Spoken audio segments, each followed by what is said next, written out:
बिहार विधानसभा चुनाव 2025 में असदुद्दीन ओवैसी की एआईएमआईएम ने राजनीतिक विश्लेषकों और बड़े दलों दोनों को चौंका कर रख दिया। इस बार एआईएमआईएम ने किसी गठबंधन पर निर्भर रहने के बजाय अकेले के दम पर चुनावी मैदान में उतरकर चुनाव लड़ने का फैसला किया और यही दांव चुनावी मैदान में शानदार जीत में तब्दील होता नजर आया। बिहार की राजनीति में जहां सामान्यतः तीन बड़े गठबंधन यानी आरजेडी, जेडीयू और बीजेपी ही मुकाबले का केंद्र होते हैं, वहीं एआईएमआईएम ने इस चुनाव में न सिर्फ अपनी उपस्थिति दर्ज कराई बल्कि कई सीटों पर अपने प्रदर्शन से माहौल को पूरी तरह से बदल कर रख दिया।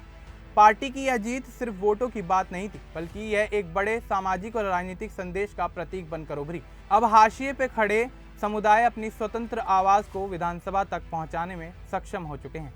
एआईएमआईएम की जीत की सबसे बड़ी वजह थी निम्न तबके, अल्पसंख्यक और पिछड़े वर्गों में बढ़ती पकड़। पिछले वर्षों में ओवैसी ने बिहार के सीमांचल इलाकों में लगातार सभाएं, जनसंपर्क और संगठन विस्तार किया था।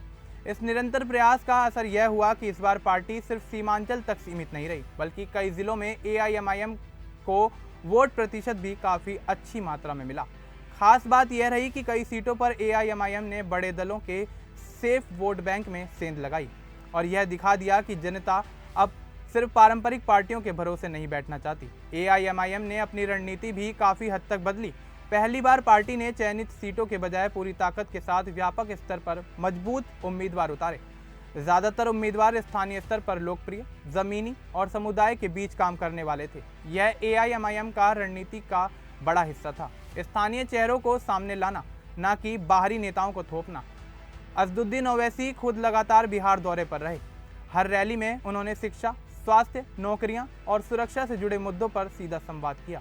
उनका यह सीधा, सरल और लोगों की भाषा में बात करने का तरीका युवाओं और खास तौर पर अल्पसंख्यक मतदाताओं पर गहरा प्रभाव छोड़ता नजर आया। इस शानदार प्रदर्शन के पीछे एक बड़ा कारण यह भी था कि एआईएमआईएम ने केवल एक समुदाय की राजनीति नहीं की। इस बार पार्टी ने दलित, पिछड़ों और गरीब वर्गों के मुद्दों को अपनी चुनावी रैलियों में जोरदार तरीके से उठाया। यही कारण रहा कि कई जगह ऐसे मतदाता जो पहले किसी बड़ी पार्टी के स्थायी वोटर माने जाते थे, इस बार एआईएमआईएम की तरफ झुकते नजर आए। ओवैसी ने बार बार दोहराया कि बिहार में वास्तविक राजनीति प्रतिनिधित्व सिर्फ उन लोगों का होना चाहिए जो गरीबों की आवाज बन सकें और यह बात मतदाताओं को सीधे प्रभावित करती नजर आई। चुनाव प्रचार में एआईएमआईएम ने डिजिटल माध्यमों का भी जमकर इस्तेमाल किया। सोशल मीडिया पर विकास करो, समानता दो और डर के नहीं, अधिकार के साथ वोट करो जैसे संदेशों ने युवा मतदाताओं के बीच बड़ी पकड़ बनाई। यह एआईएमआईएम का वो चेहरा था जो बिहार में पहले कभी इतनी मजबूती के साथ नहीं दिखाई दिया था। इसके अलावा स्थानीय स्तर पर बनाए गए वॉर रूम, बूथ मैनेजमेंट और स्वयं सेवकों की सक्रियता ने भी एआईएमआईएम की जीत को और भी ज़्यादा मजबूत कर दिया। इस बार एआईएमआईएम की जीत इसलिए भी खास रही क्योंकि यह गठबंधन की बैसाखी के बिना हासिल की गई जीत थी। पहले एआईएमआईएम पर यह आरोप लगता था कि उसकी मौजूदगी विपक्ष का वोट काटती है या गठबंधन के कारण उसे सीटें मिलती हैं, लेकिन 2025 के चुनाव में एआईएमआईएम ने यह साबित कर दिया है कि वह अपने संगठन, मुद्दों और जनसंपर्क के दम पर भी चुनाव जीत सकती है। चुनाव परिणामों ने दिखा दिया कि पार्टी ने न सिर्फ अपना जनाधार बढ़ाया बल्कि बिहार की राजनीति में एक नया विकल्प भी प्रस्तुत किया। कुल मिलाकर देखा जाए तो एआईएमआईएम की यह जीत केवल राजनीतिक नहीं बल्कि एक सामाजिक परिवर्तन की दिशा में उठाया गया कदम भी मानी जा रही है।